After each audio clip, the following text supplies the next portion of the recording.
No sé, voy a probar ahorita. Si quieres marcar el micrófono. Que cantes. Así no, gracias. Bueno, tengan muy buenas tardes, ¿verdad? Ya me dijeron de que me apure porque ya queda muy poco tiempo.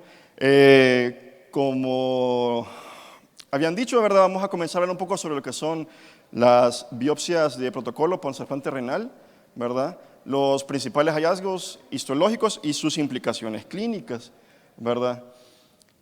Eso es básicamente lo que vamos a ver, ¿verdad? Una brevísima introducción.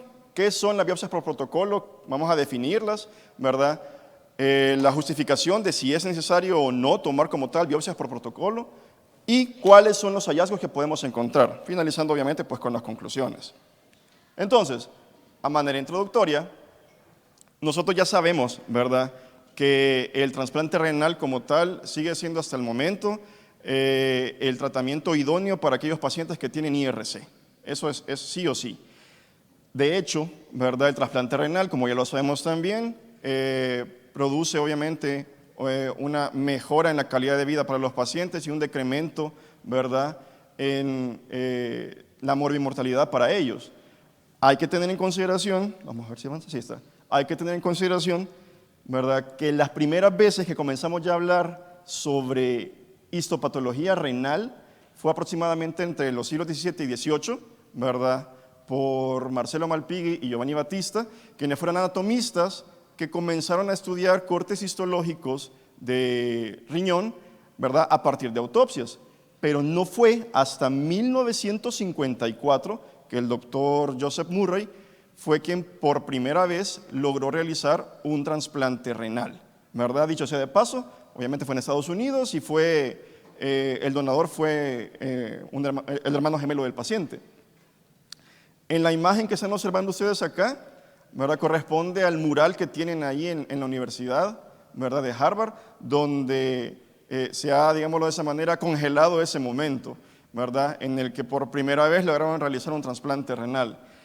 ¿Cuál fue el primer obstáculo? Allá por 1960, ya cuando estaba en boga los trasplantes, pues que los pacientes comenzaban a demostrar deterioro de la función y en su momento no se sabía por qué. Obviamente tenemos que tener en consideración también que para ese momento no había muchos estudios sobre la importancia o las implicaciones que tenía el sistema inmunológico, ¿verdad? Cuáles fueron las soluciones propuestas y lo que se ha ido avanzando, ¿qué cuesta? Lo que se ha ido avanzando a lo largo de ese tiempo, desde 1960 hasta la fecha. Bueno, en primer lugar, pues obviamente como el sistema inmune ya tenía mayor relevancia, ¿verdad? Primeramente era demostrar, por ejemplo, o mejor dicho, a todos los pacientes que iban a ser sometidos a un trasplante, ¿verdad?, realizarles, por ejemplo, completamente estudios de histocompatibilidad, ¿verdad?, serológicos ABO, ARH. Luego, en segundo lugar, ¿verdad?, ya surgieron, por ejemplo, los HLA, ¿verdad?, muy importantes también. Luego, la biopsia renal, ¿verdad?, para intentar determinar desde el punto de vista histológico cuáles eran los hallazgos que encontramos para dar un diagnóstico y, obviamente, un pilar fundamental para esos pacientes, el tratamiento, ¿verdad?, el tratamiento médico que conlleva. Entonces, ¿qué son las biopsias de protocolo? Vamos a definir entonces, primeramente, una biopsia por protocolo como aquella biopsia que se va a tomar en un paciente trasplantado que no tiene sintomatología, ¿verdad?, de un deterioro en su función renal. Esto quiere decir, pues, no hay proteinuria, no hay hematuria, no hay incremento de la creatinina, ni ningún otro hallazgo relevante que nos suponga que ya hay un deterioro. Entonces, lo que se hace normalmente es que se da una secuencia, ¿verdad?, en el tiempo, o sea, una proyección en el tiempo de biopsias consecutivas a tomar. Por ejemplo, se puede iniciar obviamente con una biopsia cero, ¿verdad?, aquí, ¿verdad? Luego, por ejemplo, podemos pasar una biopsia a los 2 meses, 4 meses, 6 meses, 1 año. Eso también depende mucho de los recursos con los que se cuente, ¿verdad?, en la institución o en el hospital y obviamente de la escuela que se maneje. Ya vamos a ver, por ejemplo, más adelante en uno de los estudios, preferían hacerlo, por ejemplo, de 3, 6 meses y así sucesivamente. ¿Cuál es el principal objetivo de una biopsia por protocolo? Determinar o demostrar, ¿verdad?, que hayan rechazos subclínicos. Es decir, como ya se explicó, por ejemplo, en la ponencia anterior, ¿verdad? Si nosotros ya comenzamos a observar desde el punto de vista histológico que hay infiltración leucocitaria a nivel glomerular, a nivel tubular, aunque no hayan hallazgos clínicos de un rechazo, esto es como que si se tratase de un método de cribado, ¿verdad? Al nosotros demostrar que el paciente está teniendo ya alteraciones histológicas que no tienen las manifestaciones clínicas, eso nos puede ayudar, por ejemplo, para poder cambiar o modificar tratamientos y evitar que el paciente haga ya un rechazo manifiesto clínicamente hablando. La principal diferencia entonces, la principal diferencia entonces con las biopsias normales, digámoslo así, ¿verdad? Pues es esa, que en estas los pacientes no van a tener síntomas. Las otras biopsias obviamente van a ser realizadas cuando el paciente llega, como habíamos dicho, con alguna alteración clínica ya manifiesta. En este review, ¿verdad? Que es de este año, de 2025, da, por ejemplo, las principales recomendaciones clínicas para realizar las biopsias protocolizadas.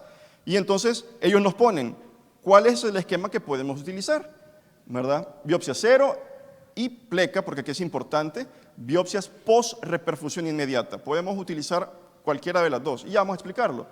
A la semana post-trasplante, al mes post-trasplante, 3, 6, 12 meses y luego nos quedamos 3, 5, 7, 10 años, ¿verdad? De hecho, pues obviamente con los tratamientos que hay en la actualidad, o sea, los pacientes pueden tener una mejor sobrevida renal en sus injertos. Y la biopsia protocolizada nos podría ayudar para ello también. Entonces, ¿cuál es la principal diferencia, por ejemplo, cuando vamos a hacer una biopsia cero o una biopsia post-reperfusión inmediata? La biopsia cero nos ayuda un montón porque nos va a dar la condición base de ese riñón, ¿sí? Es cierto que ya se le hicieron todos los estudios al paciente, ¿verdad? Para ver que es el paciente que es el donador, ¿verdad? Ya se le hicieron todos los estudios, en teoría cumple con ciertas características, pero los hallazgos histológicos que podamos encontrar en el riñón, en la biopsia cero, nos van a servir para poder comparar, como decía por ejemplo la doctora Serpas, con las biopsias subsecuentes. Entonces, el hecho que nosotros encontremos una condición base renal en la que no hay fibrosis, no hay atrofia, y subsecuentemente en la biopsia de los 2 meses o de los 4 meses ya encontramos fibrosis, no sé, de un 20%, eso es diametralmente diferente, ¿verdad? Entonces nos podría decir, sí, seguramente estamos frente a un tipo de daño. Eso nos implicaría realizar, por ejemplo, una biopsia cero. La postreperfusión inmediata usualmente la podemos realizar posterior, bueno, la van a realizar ustedes, posterior a que ya se ha implantado el riñón y se ha dado la reperfusión, ¿verdad? Para poder demostrar, por ejemplo, si hay daño de manera agudo a la microvasculatura, ¿verdad? Trombosis, por ejemplo, o también porque nos puede demostrar la presencia de datos que sean, o lesiones, mejor dicho, que sean crónicas, ¿verdad? Y que también formen o funcionen de manera predictiva para nuestro injerto renal. A la primera semana y de aquí en adelante, todas las demás van a ser casi que para lo mismo, la detección temprana, ¿verdad?, del rechazo subclínico, y que de aquí en adelante lo vamos a mencionar, por ejemplo, como inflamación subclínica, porque no estamos, al mencionar inflamación subclínica, estamos diciendo puede ser, por ejemplo, la infiltración leucocitaria a nivel de los túbulos, a nivel de los glomérulos o a nivel de los capilares peritubulares. Entonces, estamos hablando, por ejemplo, de rechazo humoral o rechazo celular, pero, como decíamos, no tiene todavía manifestaciones clínicas, ¿sí? Entonces, lo vamos a manejar, al menos en ese momento, como inflamación subclínica. Luego, por ejemplo, al primer mes post-trasplante, nuevamente lo mismo, vigilancia e intervención temprana, y aquí ya podemos comenzar a observar datos que sean sugestivos de nefrotoxicidad, ¿verdad?, por los calcineurínicos, y así ya pues se puede comenzar a trabajar con la modificación entonces de los esquemas de tratamiento. A los 3 meses, 6 meses y en adelante, como les decía, siempre es lo mismo, búsqueda activa de la detección, ¿verdad?, de rechazo subclínico o inflamación subclínica, y aquí se nos agrega también otra cosa muy importante, la aparición de glomerulopatías de novo, ¿verdad?, o de recurrencias. Lamentablemente en nuestro país, al menos en el seguro, que es donde yo estoy, la mayoría de los pacientes que están con trasplante renal y que nos llega una biopsia, No se sabe cuál ha sido la razón de la pérdida previa de los riñones, ¿verdad? No se sabe por qué se ha llegado a IRC. Lamentablemente nosotros no podemos decir si ahorita que le aparece una enfermedad es una recurrencia, ¿verdad?, o es una de novo. Pero lo importante es que tiene una enfermedad. Entonces, la biopsia post-trasplante, la biopsia protocolizada también nos podría ayudar para ello, antes que comience a dar síntomas. ¿Avanzamos? Ok, justificación y controversias. Y aquí entonces el tema va a ser biopsiar o no biopsiar, ¿verdad? Tenemos, por ejemplo, en ese artículo, ¿verdad? Ellos tomaron a todos los pacientes que habían trasplantado entre el 2013, ¿verdad?, y el 2017, que fueron 1000 pacientes, todos ellos con biopsias protocolizadas, ¿verdad? Y comenzaron a comparar los hallazgos que habían encontrado y quiénes de ellos en algún momento ya habían realizado un rechazo clínicamente demostrado. Entonces, tras haber realizado la exclusión de pacientes por otras razones, se quedaron con 586 casos. De esos 586, lograron demostrar que el 16% de ellos ya habían presentado algún grado de inflamación subclínica, ¿sí?, y que posterior a ello, que es el que tenemos en la imagen de la derecha, ¿sí?, y que posterior a ello ya los pudieron clasificar ya fuera como rechazos borderline, como alteraciones limítrofes, o por ejemplo como rechazos celulares, ¿sí?, con lo que ellos lograron concluir que las biopsias protocolizadas, como hemos mencionado hasta el momento, pues sirven mucho para poder demostrar y para poder prevenir en estos pacientes la llegada inminente a un rechazo. Tanto así que al hacer la comparativa, ¿verdad?, sobre la sobrevida, ¿verdad?, como pueden observar acá, la línea azul corresponde a aquellos que no tuvieron inflamación, y la inflamación subclínica, y la línea roja fueron aquellos pacientes en biopsias protocolizadas que sí presentaron datos subclínicos, ¿verdad?, de inflamación, como habíamos dicho, tubulitis, glomerulitis, etc. Y que su sobrevida, ¿verdad?, caía drásticamente. Entonces, pues para ellos está justificado, ¿verdad? El 16% de nuestros pacientes se podría beneficiar con biopsias protocolizadas porque podríamos prevenir, como hemos dicho, un rechazo. Pero pues aquí tenemos que dar como las dos versiones. Entonces, o no biopsiar, que es la otra. Este otro artículo, ¿verdad?,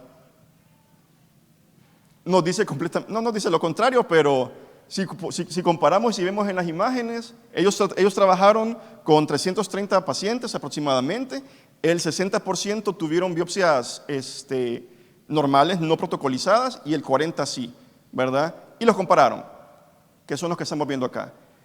Y pues demostraron que, bueno, a juicio de ellos, no había mayor relevancia o no había mayor diferencia que justificara el hecho de realizar o no biopsias protocolizadas. Bueno, aunque el P era de 0.4, en el otro, por ejemplo, era de 0.05, pero como pueden observar ustedes, la sobrevida del injerto renal, en teoría, pues no era muy diferente. ¿Cuáles fueron sus principales conclusiones entonces? Bueno, la biopsia protocolizada, ¿verdad?, debería realizarse preferentemente en aquellos pacientes que, por ejemplo, ya se haya demostrado que tengan algún grado o algún alto riesgo de rechazo, ¿sí? Ya sea porque nosotros ya hicimos antes anticuerpos antidonor específico o tienen algo más que me sugiera que puedan realizar un rechazo. Ahora bien, ¿cuáles son los principales hallazgos histopatológicos que vamos a encontrar entonces al realizar las biopsias protocolizadas? Y pues de ello vamos a tener en consideración que lo primero que va a hacer es que nos van a enviar ustedes a nosotros la biopsia al fresco. Tanto así que, pues, de hecho, esta es una imagen que es algunos de ustedes que han llegado donde nosotros y les decimos, vaya, siéntense para que lo vean con nosotros, es lo que ven, ¿verdad? Nos llevan los cilindros, ¿verdad?, al fresco y no es el método ideal, pero no tenemos otro tipo de microscopio, ¿verdad?, como un estereotáxico. Así que con nuestros microscopios ópticos, ¿verdad?, convencionales, hacemos un estudio de transiluminación. Y como pueden ustedes observar, bueno, aquí se ve, vea, aquí se ve bien la silueta de un glomérulo, aquí aparentemente hay otra, y ya nosotros hacemos el conteo, ¿verdad? Y ya les decimos a ustedes, bueno, hay 6, hay 7, con 7 en teoría nosotros estamos hablando de una biopsia subóptima, con 10 es ideal, ¿verdad?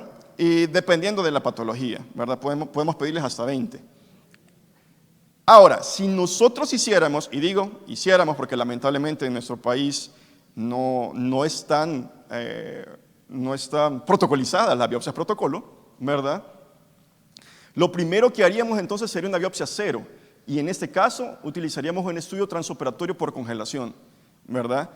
Mandarían la biopsia, ¿verdad? Nosotros igual hacemos lo mismo por transiluminación y luego congelamos el tejido para dar un diagnóstico preliminar y a decirles, ¿verdad? Bueno, nosotros estamos observando que hay tantos glomérulos y de tantos glomérulos ya vamos a comenzar a dar ahorita las principales características que vamos a utilizar según el CADI, que es el índice de cronicidad del injerto renal.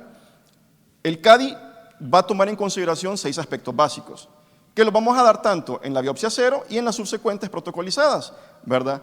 Pero acá lo importante es, aunque más en la biopsia cero, pero acá lo importante es que lo podemos hacer tanto, como les decía, en el estudio por congelación, como ya en el estudio definitivo. Y entonces, el CADI me pide, como habíamos dicho, 6 características importantes, ¿verdad? En primer lugar, por ejemplo, la valoración de los glomérulos y determinar si hay o no expansión mesangial, y con base a ello vamos a dar un porcentaje de cuántos glomérulos están afectados y vamos a asignar un puntaje. Todos los componentes que vamos a mencionar van a tener un puntaje que van a ir del 0 al 3 y aquel CADI que sea menor a 2, ¿verdad? Se correlaciona altamente con una buena tasa de sobrevida para el injerto renal, a diferencia de los CADI que sean mayores a 4. Entonces, expansión mesangial, por ejemplo, esclerosis glomerular, y en la esclerosis vamos a tomar en consideración tanto la esclerosis segmentaria, ¿verdad? Y las adherencias, como la esclerosis global. Y como ya hemos dicho, pues vamos a asignarle un puntaje con base al porcentaje. También vamos a valorar fibrosis intersticial, atrofia tubular, ¿verdad? Vamos a valorar entonces, ¿verdad?, qué tanta se ve esa separación entre los túbulos y esa separación qué es realmente, si es colágeno o no. Vamos a valorar atrofia tubular, por ejemplo, en esta imagen que estamos viendo por tiroidización, ¿verdad?, con la presencia de ese material hialino característico.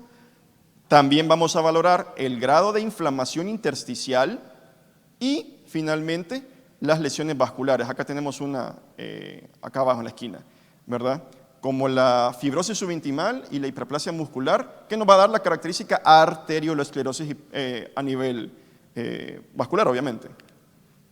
Entonces, como les decía, ya cuando tenemos eso, nosotros vamos a dar el puntaje y ese sería el CADI que se les va a dar y el reporte que se les va a dar en la biopsia protocolizada cero, para que, como habíamos dicho, eso nos sirva como de base para nuestros siguientes biopsias protocolizadas a los 2, 4, 6 meses o 3, 6 meses, un año, dependiendo de la escuela que se utilice. Pero bueno, ¿cuáles son entonces algunos de los hallazgos que podemos encontrar? Que pues, básicamente son los que la doctora Serpas ya nos había mencionado, valorando siempre los mismos compartimientos, ¿verdad? El compartimiento glomerular, ¿verdad? El compartimiento tubular, el compartimiento intersticial y el compartimiento vascular. Vamos entonces a ver, por ejemplo, que, como habíamos dicho, podemos tener pacientes que, aunque clínicamente no tengan datos de rechazo, pueden ya presentar infiltración leucocitaria, ¿verdad?, ya sea por linfocitos o por neutrófilos a nivel glomerular.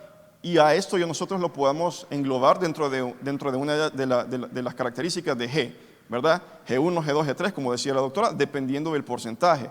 Podemos encontrar también en algunas ocasiones, ¿verdad?, como vemos acá en esta porción cercana al polo urinario del glomérulo, podemos encontrar trombos, ¿verdad?, que eso también ya me puede ayudar a inferir en otro diagnóstico, o si nos vamos hasta el extremo, ¿sí?, vemos esa acentuación del patrón lobulado con engrosamiento de las membranas y duplicación de las mismas, ¿verdad?, que en el contexto de un paciente trasplantado y con estudio de inmunofluorescencia negativa, ya podemos decir que corresponde a una glomerulopatía crónica del injerto. Y ojo, eso es otra cosa importante.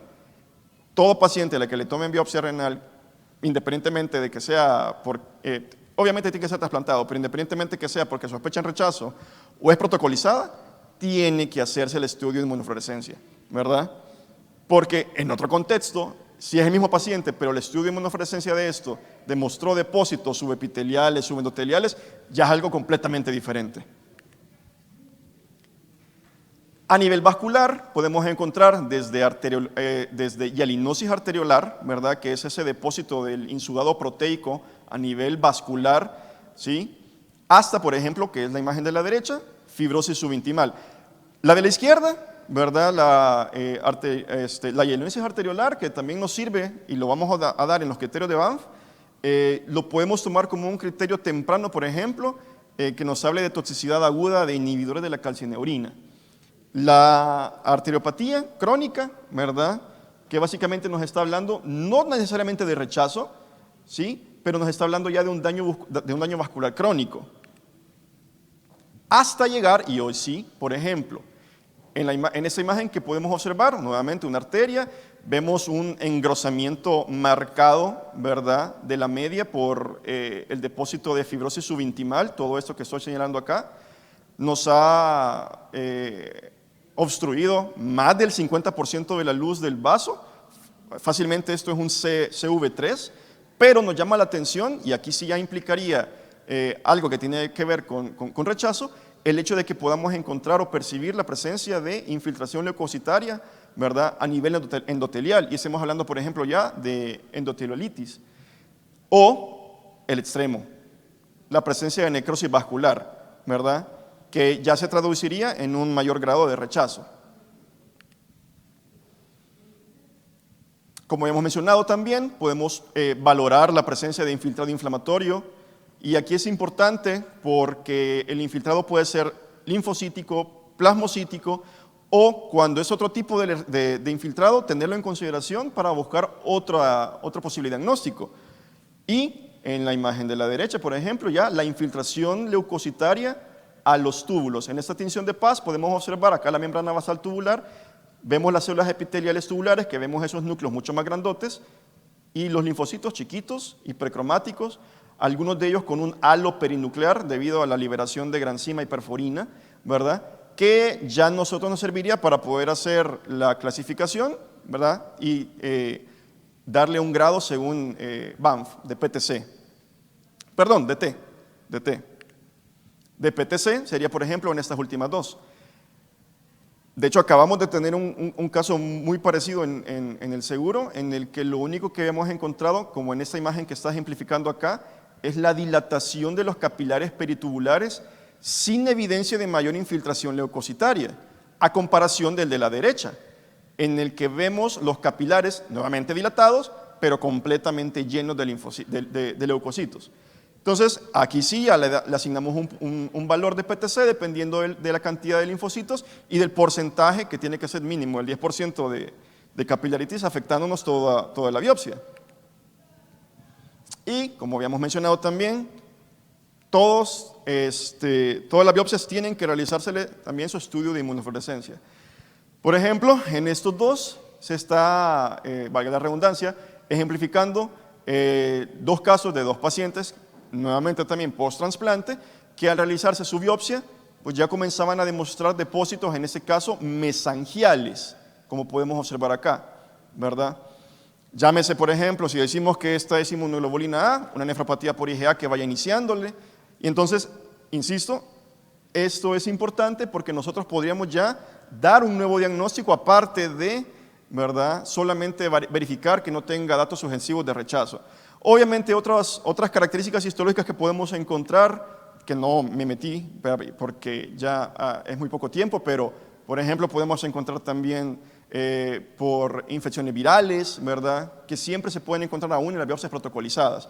Y en esta última imagen, ¿verdad?, de otros hallazgos, en la que lo que estamos observando ya son depósitos subepiteliales, ¿verdad?, de una glomerulonefritis membranosa. Y de hecho nos compara con la imagen de la microscopía electrónica, en la que llamó mucho la atención que a pesar que la inmunofluorescencia era francamente positiva, en la electrónica no se lograron demostrar los depósitos a nivel subepitelial, volviendo a remarcar la importancia y relevancia que tiene realizar estudios de inmunofluorescencia en todos nuestros pacientes. Entonces, ¿cuáles son nuestras conclusiones? ¿Verdad? Obviamente las biopsias protocolizadas tienen una gran utilidad para poder detectar patologías tempranas y prevenir la falla renal, llámese rechazo o llámese cualquier otra glomerulopatía de novo o recurrencia, ¿verdad? Esto nos va a ayudar para poder realizar cambios o modificaciones tempranas en el tratamiento, ¿sí? Y con ello evitar el rechazo, por ejemplo, o si ya tiene una glomerulopatía de novo o recurrente, pues comenzar a darle tratamiento.